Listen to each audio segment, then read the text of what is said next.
پیارے اسلامی بھائیوں، کبھی کسی کو کسی گناہ کا طعنہ نہیں دینا چاہیے۔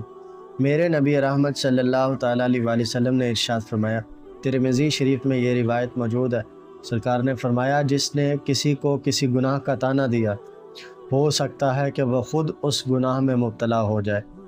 اس لیے بندے کو چاہیے کہ وہ بندہ کبھی کسی کو طعنہ نہ دے، اور یہ بھی ہو سکتا ہے کہ اس بندے نے اپنے جرم کی، اپنے گناہ کی اللہ تعالیٰ کی بارگاہ میں سچے دل سے توبہ کر لی ہو۔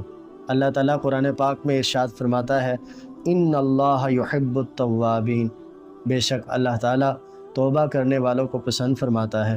اللہ تعالیٰ توبہ کرنے والوں کے ساتھ محبت فرماتا ہے۔ جس کو اللہ تعالیٰ نے معاف فرما دیا، میں اور آپ کون ہوتے ہیں اس کو طعنہ دینے والے؟ یاد رکھیں، اللہ تعالیٰ کی رحمت اس کے غضب پر غالب ہوتی ہے۔